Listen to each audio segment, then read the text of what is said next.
বিগত 16 বছর দেশে মাফিয়াতন্ত্র কায়েম করা হয়েছিল। সেই স্বৈরতন্ত্র থেকে বেরিয়ে এসে একটি গণতান্ত্রিক, মানবিক ও বৈষম্যহীন রাষ্ট্র প্রতিষ্ঠার আহ্বান জানিয়েছেন প্রধান উপদেষ্টা ডক্টর মোহাম্মদ ইউনূস। সকালে ঢাকা জেলা প্রশাসনের উদ্যোগে জুলাই গণঅভ্যুত্থান দিবস উপলক্ষে আয়োজিত অনুষ্ঠানে ভার্চুয়ালি দেয়া বক্তব্যে এই আহ্বান জানান তিনি। প্রধান উপদেষ্টা বলেন, দেশের মানুষের বুকে গুলি চালিয়ে শেষ পর্যন্ত ক্ষমতায় টিকে থাকতে চেয়েছিল ফ্যাসিবাদী সরকার। অভিযোগ করেন, আহতদের চিকিৎসা না দেওয়ার জন্য হাসপাতালকে নির্দেশনা দেওয়া হয়। এ সময় জুলাই আগস্ট আন্দোলনে নিহত ও আহতদের স্মরণ করে প্রধান উপদেষ্টা বলেন, শহীদ পরিবার এবং আহতদের আর্থিক সহায়তা করা হয়েছে, গুরুতর আহতদের বিদেশে চিকিৎসা করানো হয়েছে।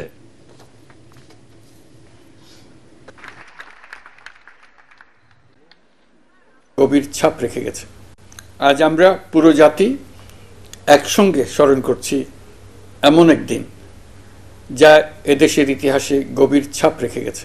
5ই আগস্ট শুধু একটি বিশেষ দিবস নয়, এটি একটি প্রতিজ্ঞা, গণজাগরণের উপাখ্যান এবং ফ্যাসিবাদী শাসন থেকে জাতির পুনর্জন্মের দিন।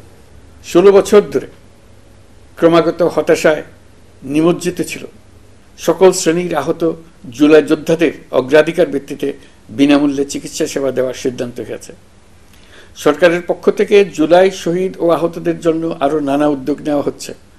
তবে জুলাইয়ের মহানায়কদের আত্মত্যাগ তখনই সার্থক হবে যখন এই দেশকে আমরা একটি সত্যিকারের জনকল্যাণকর দেশ হিসেবে গড়ে তুলতে পারব। ফ্যাসিবাদ বিরোধী ঐক্য অটুট আছে, থাকবে। জনগণের কাছে দায়বদ্ধ একটি সরকার প্রতিষ্ঠায় অন্তর্বর্তী সরকার কাজ করছে বলে জানিয়েছেন বিএনপির ভারপ্রাপ্ত চেয়ারম্যান তারেক রহমান। আজ এবং আগামীর প্রতিটি দিন 5 আগস্ট হয়ে গণতন্ত্র, সুশাসন প্রতিষ্ঠা আর মানবিক মানুষ হয়ে ওঠার অঙ্গীকারের দিন।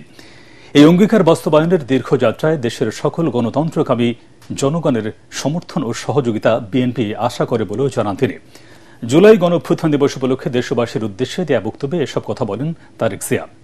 মায়ের চোখে বাংলাদেশ যেমন, তেমন একটি বাংলাদেশ গড়তে চায় বিএনপি। প্রতিটি রাজনৈতিক দল যার যার দলীয় কর্মসূচি কিংবা এজেন্ডা নিয়ে জনগণের আদালতে যাবেন। জনগণ কোনটি গ্রহণ করবেন কিংবা কোনটি বর্জন করবেন, এটি সম্পূর্ণ জনগণের এখতিয়ার।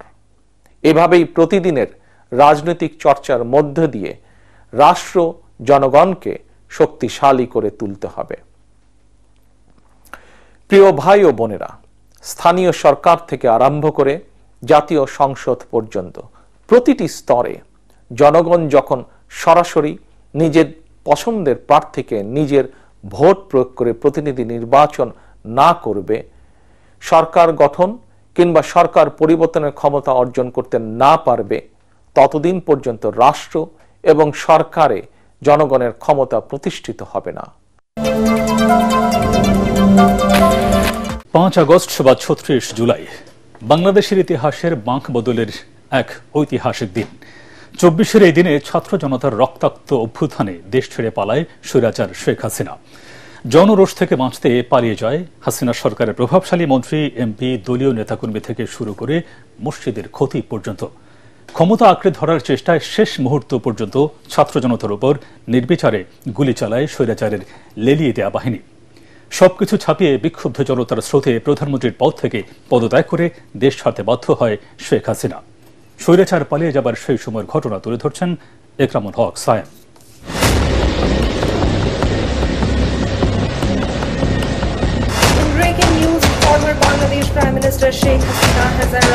15.5 বছর দোর্দণ্ড প্রতাপে ক্ষমতায় টিকে থাকা একজন প্রধানমন্ত্রী দেশ ছেড়ে পালাচ্ছেন। এই খবরে রাজপথে উল্লাসে নামেন ছাত্র জনতা।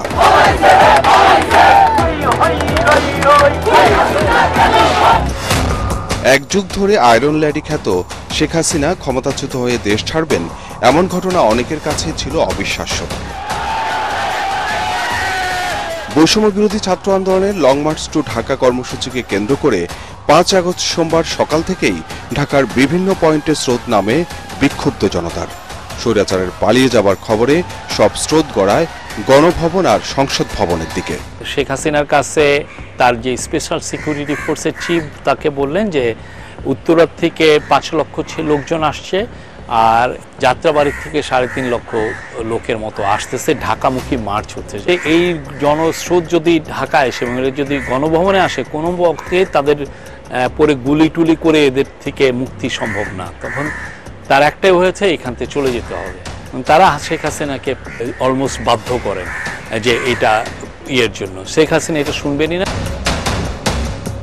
শেখ হাসিনা পালিয়ে যাবার ঘটনার প্রথম প্রকাশ করেন সে সময়ের বিদেশি সংবাদ মাধ্যম AFP'র সাংবাদিক শফিকুল আলম। তিনি এখন প্রধান উপদেষ্টার প্রেস সচিব।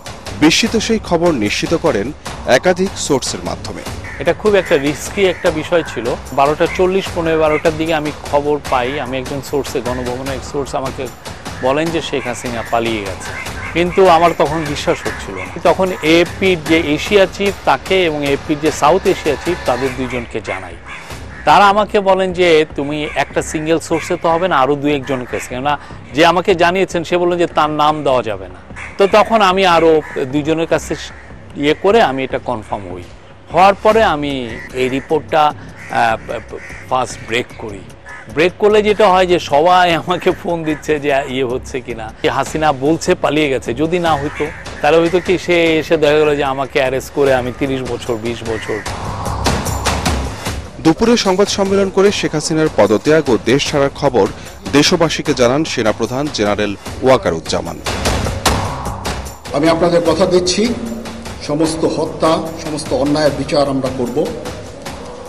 আপনারা সেনাবাহিনীর প্রতি আস্থা রাখেন, সশস্ত্র বাহিনীর প্রতি আস্থা রাখেন। আমি সমস্ত দায় দায়িত্ব নিচ্ছি। এমন খবরে ঢাকার রাস্তায় নেমে বিজয় উল্লাস করেন লাখো ছাত্র জনতা। হাজার হাজার মানুষ ঢুকে পড়ে গণভবনে। বিক্ষুব্ধ জনতার আক্রোশের শিকারে পরিণত হয় স্বৈরাচারের আবাসস্থল। শেখ হাসিনা যেটা করেছেন, সে বিটিভিকে ডেকেছেন যে বিটিভির মাধ্যমে উনি জাতির উদ্দেশ্যে একটা ভাষণ দিবেন। বিটিভির লোকরা এসছিল, কিন্তু প্রবলেম হয়েছে যে বিটিভির জাতির উদ্দেশ্যে ভাষণ দেওয়ার যেই সময়টুকু, এই যে প্রিপারেশন, ওই সময়টুকু তার ছিল না। সে তারপরে নিজের জীবনটা নিয়ে পালিয়ে বেঁচেছেন আর কি। তারা এখান থেকে বের হয়ে ঢাকা ক্যান্টনমেন্টের ভিতর দিয়ে, যে কুর্মিটোলার ভিতর দিয়ে একটা এয়ারপোর্টে যাওয়ার একটা রাস্তা আছে, হ্যাঁ, পিছন দিক দিয়ে, এয়ারপোর্টের সামনের দিক দিয়ে। কিন্তু ওই বাংলাদেশ চায়না যে কনফারেন্স সেন্টার, এই যে প্ল্যানিং কমিশনের ওই পাশে, ওইখানে এসে তারা খবর পান যে উত্তরার থেকে যে মানুষের ঢল আসছে সেটা অলরেডি এয়ারপোর্ট পর্যন্ত এসে পড়েছে। তো ফলে তারা ওই সাহসটা আর করেন নাই যে এয়ারপোর্ট পর্যন্ত যাবেন ওইটা। ফলে তারা যেটা করেছেন যে ওইখান থেকে খুব, এটা ঠিক উল্টা পাশেই হচ্ছে পুরনো এয়ারপোর্ট ছিল, সেই পুরনো এয়ারপোর্টে এসে হেলিকপ্টারে করে চলে গেছে।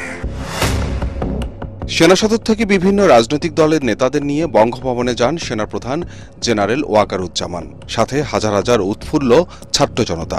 3 বাহিনী প্রধান, রাজনৈতিক দলের নেতা ও বৈষম্য বিরোধী ছাত্র আন্দোলনের সমন্বয়কদের সাথে বৈঠক শেষে অন্তর্বর্তী সরকার গঠনের ঘোষণা দেন রাষ্ট্রপতি শাহাবুদ্দিন। প্রধানমন্ত্রী শেখ হাসিনা রাষ্ট্রপতির কাছে পদত্যাগপত্র জমা দিয়েছেন এবং আমি তা গ্রহণ করেছি। ছাত্র জনতার গণ অভ্যুত্থানে কেবল শেখ হাসিনাই নয়, পালাতে বাধ্য হয় তার সহযোগী দলের নেতা, মন্ত্রী, এমপি, পুলিশ প্রশাসনের কর্মকর্তা থেকে শুরু করে মসজিদের খতিব পর্যন্ত, যে ঘটনা পুরো বিশ্বেই বিরল। বিতাড়িত স্বৈরাচারের স্মৃতিচিহ্ন এখন বহন করে চলেছে তার দীর্ঘ সময়ের আবাসস্থল গণভবন, যা জুলাই স্মৃতি জাদুঘর হিসেবে ফ্যাসিবাদ সহ সব অপশাসনের বিরুদ্ধে জাগিয়ে রাখবে প্রজন্ম থেকে প্রজন্ম। ইকরামুল হক সায়েম, ATN বাংলা, ঢাকা।